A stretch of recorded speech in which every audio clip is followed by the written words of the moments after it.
हम सभी अपनी दिनचर्या में इतने व्यस्त रहते हैं कि शायद ही कभी ठहर कर यह सोचते हैं कि जिस युग में हम जी रहे हैं वह वास्तव में कैसा है। क्या यह एक ऐसा युग है जो हमें उज्जवल भविष्य की ओर ले जाता है, या फिर ऐसा समय है जो हमें धीरे धीरे पतन की ओर धकेलता जा रहा है? क्या इसमें सच्चाई की ज्योति प्रज्वलित है, या फिर यह अंधकार की गहराई खाई में गिरता जा रहा है?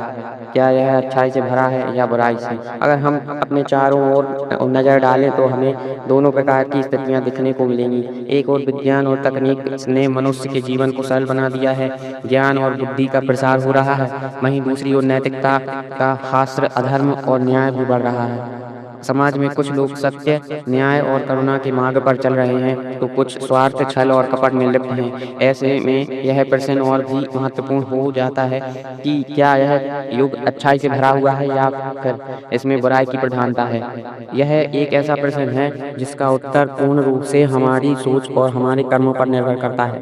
अगर हम इस युग को केवल नकारात्मक दृष्टि से देखेंगे तो हमें हर ओर अराजकता, अन्याय, स्वार्थ और लालच ही नजर आएगा। लेकिन अगर हम सकारात्मक दृष्टिकोण अपनाएं तो यह युग हमें अनगिनत अवसर प्रदान करता है, जिससे हम अपनी मेहनत, ईमानदारी और दृढ़ निश्चय के बल पर सफलता की ऊंचाइयों को छू सकते हैं। हमारे शास्त्रों के अनुसार मानव इतिहास को 4 प्रमुख युगों में विभाजित किया गया है: सतयुग, त्रेता युग, द्वापर युग और कलयुग। वर्तमान समय को कलयुग कहा जाता है। इसे पाप, अधर्म और संघर्ष का युग माना जाता है, जिसमें बुराइयां अपने चरम पर होती और धार्मिकता व नैतिकता धीरे धीरे क्षीण होती जाती है। लेकिन क्या यह युग केवल नकारात्मक से भरा हुआ है, या फिर इसमें कुछ ऐसे अनछुपे पहलू भी हैं जिन पर हमें गहराई से विचार करना चाहिए? आम धारणा यही है कि कलयुग बुराइयों का युग है, जहाँ मनुष्य भटक चुका है और नैतिकता का पतन हो रहा है। लेकिन क्या हमने कभी यह युग की अच्छाइयों पर भी ध्यान दिया है?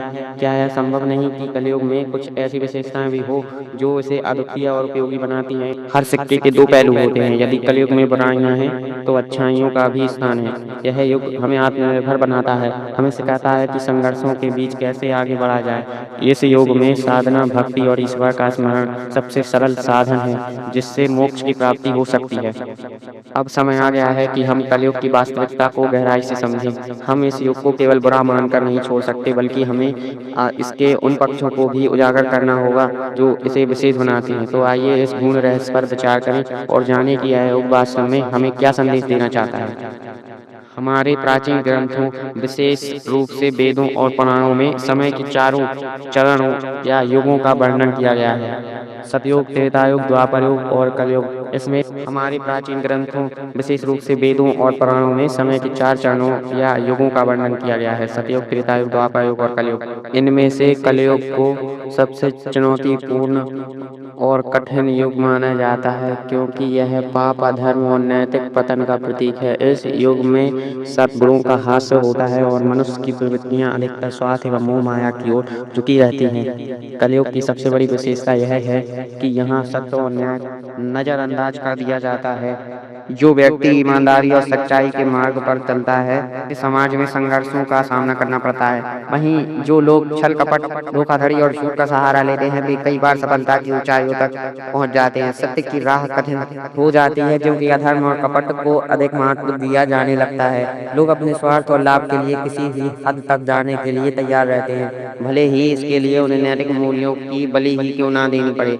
कलयुग में मानव संबंधों का स्वरूप भी बदल जाता है। जहाँ पहले प्रेम, समर्पण और त्याग रिश्तों की नींव हुआ करते थे, वहीं अब अधिकतर रिश्ते स्वार्थ पर और सुविधा पर आधारित हो गए हैं। माता पिता को संतान के बीच की दूरी बढ़ती जा रही है। मित्रता और सहयोग के स्थान पर प्रतिस्पर्धा और ईर्ष्या ने जगह ले ली है। संबंधों की गरिमा धीरे धीरे कम होती जा रही है और लोगों का ध्यान केवल अपने व्यक्तिगत लाभ की ओर केंद्रित हो गया है। इसी के साथ नैतिकता का पतन भी तेजी से होता जा रहा है। लेकिन जहाँ समाज में सत्यनिष्ठा, कर्तव्य परायणता और करुणा को अत्यंत महत्व दिया जाता था, वहीं अब धन, शक्ति और बाहरी आडंबर अधिक प्रभावी होते जा रहे हैं। नैतिक मूल्यों का क्षरण हो रहा है और लोग अपने सिद्धांतों से समझौता करने में भी नहीं हिचकिचाते। पुराणों के अनुसार कलयुग में अधर्म का प्रभाव अधिक होगा, लेकिन इसका यह अर्थ नहीं कि इसमें अच्छाई पूर्णतः समाप्त हो जाएगी। यह युग संघर्षों से भरा जरूर है, लेकिन यह हमें अपनी नैतिकता, सच्चाई और धैर्य की परीक्षा देने का भी अवसर प्रदान करता है।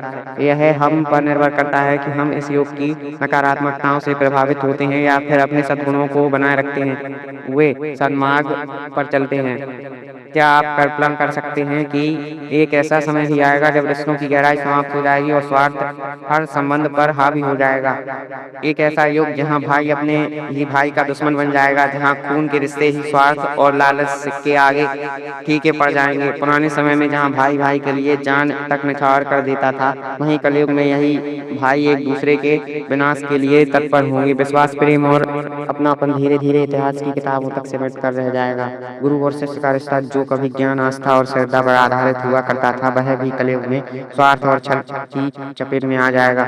जहाँ पहले शिष्य अपने गुरु को भगवान का स्वरूप मानकर उनकी वाणी को सत्य की तरह स्वीकार करता था, वहीं अब यह संबंध भी केवल लाभ हानि के तराजू पर तौला जाएगा। गुरु शिष्यों को केवल एक साधन की तरह देखने लगेंगे और शिष्य गुरु को केवल अपने स्वार्थ की पूर्ति का माध्यम मानेंगे। आदर, सम्मान और समर्पण की भावना धीरे धीरे समाप्त हो जाएगी। कलयुग की सबसे भयावह सच्चाई यह होगी कि माता पिता और संतान के बीच प्रेम की डोर कमजोर होती चली जाएगी। कहा गया है कि इस कलयुग में माता पिता को संतान से प्रेम नहीं रहेगा और संतान अपने माता पिता को बोझ समझेगी। वे माता पिता जिन्होंने अपनी संतान को पाल पोस कर बड़ा किया, उनके लिए अपना सर्वस्व न्यौछावर किया, वहीं संतान बड़े होते ही उन्हें बोझ समझने लगेगी। बुजुर्ग माता पिता को सम्मान नहीं मिलेगा, उन्हें वृद्धाश्रमों में छोड़ दिया जाएगा और उनकी तकलीफों की परवाह करने वाला कोई नहीं होगा। इस युग में नैतिकता, सच्चाई और धर्म की जगह केवल धन और ताकत का बोलबाला होगा। जो अमीर होगा, शक्तिशाली होगा, वही समाज में सम्मानित होगा। अच्छे कर्मों की जगह लोगों का मूल्य उनके बैंक बैलेंस और ताकत से आंका जाएगा। ईमानदारी को मूर्खता समझा जाएगा और बेईमानी को चतुराई। इंसान अपने सिद्धांतों को त्याग कर बस अपने लाभ के लिए किसी भी हद तक जाने को तैयार रहेगा। सबसे दुखद और चौंकाने वाली बात यह होगी कि इस युग में सत्य बोलने वालों को मूर्ख समझा जाएगा। जो व्यक्ति सच्चाई और ईमानदारी का पालन करेगा, उसे तिरस्कार और अपमान का सामना करना पड़ेगा। लोग झूठ और छल को ही वास्तविकता मान लेंगे और जो सत्य के मार्ग पर चलेगा, उसे समाज में हास्यास्पद बना दिया जाएगा। ऐसे व्यक्ति को या तो अकेले रहना पड़ेगा या फिर संघर्षों से जूझना पड़ेगा। जब हम इन भयावह सच्चाइयों को देखते हैं तो यह प्रश्न उठता है, क्या इस युग में अच्छाई का कोई स्थान नहीं बचेगा? क्या सत्य, प्रेम और निस्वार्थता पूरी तरह समाप्त हो जाएगी? या फिर कहीं ना कहीं कुछ लोग ऐसे भी होंगे जो इस अंधकार में भी रोशनी की किरण बनकर खड़े रहेंगे? जब हम पुराणों और शास्त्रों में वर्णित कलयुग की व्याख्या को पढ़ते हैं तो यह प्रतीत होता है कि यह केवल पाप, अधर्म और नैतिक पतन का युग है। एक ऐसा समय जहाँ सच्चाई का कोई मूल्य नहीं, जहाँ रिश्ते स्वार्थ के बंधन में जकड़ते हुए हैं, जहाँ झूठ और छल का बोलबाला है। लेकिन क्या यह पूरी सच्चाई है? क्या वाकई कलयुग इतना बुरा है जितना इसे बताया जाता है, या फिर यह केवल एक पक्ष है और इसके पीछे एक दूसरी सच्चाई भी छिपी हुई है? क्या यह वही युग नहीं है जिसने हमें विज्ञान और तकनीक के अद्भुत चमत्कार दिए? क्या यह वही युग नहीं है जिसमें इंसान ने अपनी बुद्धिमत्ता और परिश्रम के बल पर असंभव को संभव कर दिखाया है? तब यह मान लिया गया था कि मानव केवल धरती पर चल सकता है, आकाश में उड़ना उसका सपना ही रहेगा। लेकिन आज इस युग में हम न केवल आकाश में उड़ रहे हैं, बल्कि अंतरिक्ष की अनंत गहराइयों में भी झांक चुके हैं। एक समय था जब लोग चांद को केवल कहानियों में देखा करते थे, लेकिन आज विज्ञान और तकनीक की बदौलत इंसान ने चांद पर अपने कदम रख दिए हैं और मंगल ग्रह तक पहुंचने की तैयारी कर रहा है। कलयुग वह युग है जिसने हमें ब्रह्मांड की नई संभावनाओं से परिचित करवाया है। कल्पना करें, सैकड़ों साल पहले किसी व्यक्ति को अगर कोई जानकारी चाहिए होती थी तो उसे कितनी कठिनाइयों का सामना करना पड़ता था। ज्ञान के स्रोत सीमित रहते थे और शिक्षा केवल कुछ गिने चुने लोगों तक ही सीमित थी। लेकिन आज इंटरनेट के माध्यम से दुनिया का सारा ज्ञान हमारी उंगलियों के साथ स्पर्श में समा सकता है। कोई भी इंसान, चाहे वह दुनिया के किसी भी कोने में हो, वह किसी भी विषय पर जानकारी प्राप्त कर सकता है, नई चीजें सीख सकता है और अपने जीवन को बदल सकता है। यदि यह युग केवल पतन और अंधकार का युग होता तो क्या हम इतने आविष्कार कर पाते? क्या हम समाज को आगे बढ़ाने वाले विचारों को जन्म दे पाते? क्या हम मानवता को एक नई दिशा में ले जाने का प्रयास कर पाते? नहीं, सच तो यह है कि यह युग अवसरों से भरा हुआ है। यह हमें हर रोज एक नया सबक देता है। यह हमें सिखाता है कि परिस्थितियाँ चाहे जैसी भी हों, हम आगे बढ़ सकते हैं, हम अपने कर्मों से बदलाव ला सकते हैं। तो कलयुग वास्तव में केवल बुराई का प्रतीक है, या फिर यह एक ऐसा युग है जो हमें अपनी सीमाओं को लांघने और आगे बढ़ने का अवसर देता है? सोचिए, क्या यह युग हमारे लिए एक चुनौती है या एक वरदान? इस रहस्य से पर्दा उठाने का समय आ गया है। जब हम आधुनिक दुनिया की ओर देखते हैं तो हमें यह एहसास होता है कि हम एक ऐसे युग में जी रहे हैं जिसने मानवता और अभूतपूर्व ऊंचाइयों तक पहुंचाया है। यह वही युग है जिसने हमें डिजिटल क्रांति दी, जिसने सीमाओं को तोड़ते हुए पूरी दुनिया को एक सूत्र में बांधा। कल्पना कीजिए, कुछ दशक पहले तक जब किसी संदेश को एक स्थान से दूसरे स्थान तक पहुंचाने में हफ्तों का समय लगता था, तब आज एक बटन दबाते ही वह सेकंडों में पूरी दुनिया में फैल सकता है। चाहे वह कोई संपूर्ण सूचना हो, कोई आविष्कार हो, कोई प्रेरणादायक विचार या कोई व्यक्तिगत भावना, अब दुनिया के किसी भी कोने में बैठे व्यक्ति तक उसे पहुंचाने में बस कुछ सेकंड लगते हैं। दुनिया को जोड़ने का यह कार्य सिर्फ कल्पना नहीं बल्कि आज की सच्चाई है। Social media, email, video calling और इंटरनेट ने इंसानों के बीच की दूरियों को खत्म कर दिया है। जहाँ पहले एक पत्र लिखने और उसके उत्तर की प्रतीक्षा करने में महीनों लग जाते थे, वहीं आज लोग हजारों मील दूर बैठकर भी एक दूसरे से आमने सामने बात कर सकते हैं। यह सब कुछ कलयुग की ही देन है। जहाँ एक तरफ यह युग प्रगति और विज्ञान का युग है, वहीं दूसरी तरफ यह स्वार्थ, लालच और नैतिक पतन का भी युग बन चुका है। डिजिटल क्रांति ने जहाँ दुनिया को जोड़ा है, वहीं इसने रिश्तों को कमजोर भी किया है। आज हम वर्चुअल दुनिया में जितना करीब हैं, असल जिंदगी में उतने ही दूर होते जा रहे हैं। इस युग में लोग अपने निजी स्वार्थों के लिए अपनों को धोखा देने से भी पीछे नहीं हटते। छल, कपट और बेईमानी को सफलता की कुंजी माना जाता है। रिश्ते अब भावना से नहीं बल्कि जरूरतों से तय होते हैं। जब तक आप किसी के लिए फायदेमंद हैं, तब तक वह आपका अपना है, लेकिन जैसे ही आपकी उपयोगिता समाप्त होती है, वैसे ही वह रिश्ता भी समाप्त हो जाता है। जहाँ सत्य और ईमानदारी कभी सम्मान के पात्र हुआ करते थे, वहीं आज उन्हें मूर्खता समझा जाता है। जो व्यक्ति सच्चाई के मार्ग पर चलते हैं, उसे अक्सर संघर्ष और अपमानता का सामना करना पड़ता है, जबकि जो झूठ और फरेब का सहारा लेता है, वह अक्सर समाज में ऊंचाइयों तक पहुंच जाता है। हर कोई जल्द ही जल्द सफल होना चाहता है, चाहे इसके लिए उसे कोई भी रास्ता अपनाना पड़े। कहीं मेहनत, ईमानदारी और धैर्य का महत्व धीरे धीरे कम होता जा रहा है। लोग छोटे छोटे लालचों में फंसकर अपनी नैतिकता को दांव पर लगाने से भी पीछे नहीं हटते। क्या यह सच में प्रगति और विकास का युग है, या फिर यह एक ऐसा युग है जो इंसान को उसकी मूल पहचान और नैतिकता से दूर करता जा रहा है? क्या हम विज्ञान और तकनीक की दौड़ में इतने आगे निकल चुके हैं कि पीछे छूटती संवेदनाओं और रिश्तों की कोई परवाह ही नहीं रही, या फिर यह हम पर निर्भर करता है कि हम इस युग के अच्छे और बुरे पहलुओं के बीच संतुलन बनाकर सही राह चुने? यह रहस्य अभी भी अनसुलझा है। आज हम एक ऐसे युग में जी रहे हैं जहां हर तरफ तकनीकी उन्नति और भौतिक सुख सुविधाओं की भरमार है। आधुनिक जीवन हमें इस तरह की असुविधाएं प्रदान करता है। तेज रफ्तार इंटरनेट, उन्नत चिकित्सा व्यवस्था, यात्रा के बेहतरीन साधन, मनोरंजन के अनगिनत विकल्प और जीवन को आसान बनाने वाली अनेकों सुविधाओं। लेकिन जरा गहराई से सोचिए, क्या इन सबके बावजूद हमें वास्तविक शांति और सुकून मिल पाया है? हमारे पास मनोरंजन के अनगिनत साधन हैं, smartphone, television, social media, video game, streaming platform, इन सब ने हमारी दुनिया को रंगीन बना दिया है। हम कभी अकेले महसूस नहीं करते, क्योंकि हमारे पास हर समय व्यस्त रहने के लिए कोई ना कोई डिजिटल माध्यम होता है। लेकिन क्या आपने महसूस किया है कि इस दौड़ में हम अपने अंदर से सुकून को कहीं खो चुके हैं? एक समय था जब परिवार एक साथ बैठकर भोजन किया करते थे।